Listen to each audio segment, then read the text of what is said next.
దేవుడు గర్వంతో, దేవుడు కాన్ఫిడెన్స్తో, గర్వంతో సాతానుతో చెప్తున్నాడు. సాతాను అడగల, ఆ వ్యక్తి అడగల, దేవుడు సాతాను పిలిచి మరీ చెప్తున్నాడు, నా దాసుడైనా యోబుని చూసావా? Hey, have you checked out my man, my dude, my man.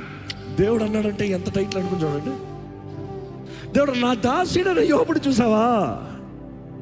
నీతిమంతుడు, నీతిమంతుడు. What a title God is giving.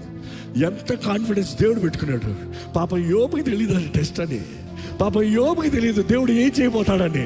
ముందే చెప్పంటే బాగుండు. దేవుడు, యోబో సాతాను వస్తాడు, అన్ని తీసేస్తాడు, ఏం బాధ లేదు, నేను 2 అంతలు ఇస్తానంటే సీన్ వేరేలాగా ఉంటుంది.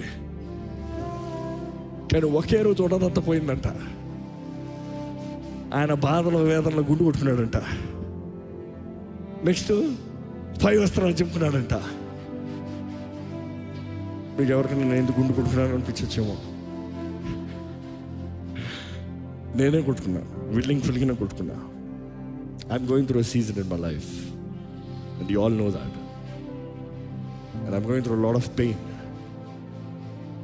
As a sign of sadness and pain in front of God, I shave my head just to say, God, I surrender, I worship you, I worship you, I humble myself. So you see, it's between me and God. అందుకని మేము అందరం పోయి గుండు కొట్టుకొని చెప్పట్లండి దయచేసి. మా team అయితే నేను ఎయిర్పోర్ట్ దిగిన వెంటనే, అన్నా మీరు కావాలని కొట్టారా?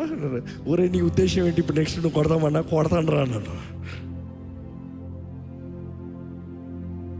బట్ దెన్ నాకు అనిపించింది ఆ మాటలో, ఐ నో ద పెయిన్. ఎందుకంటే ఆ పెయిన్కి, సాడ్నెస్కి it is link to it psychologically.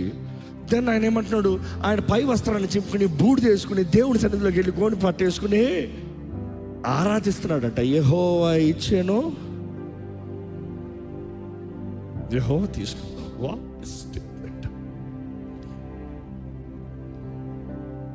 What a statement.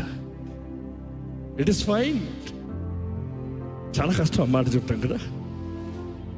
ఏం చేస్తావు తెలియని పరిస్థితుల్లో, యెహోవా ఇచ్చాను,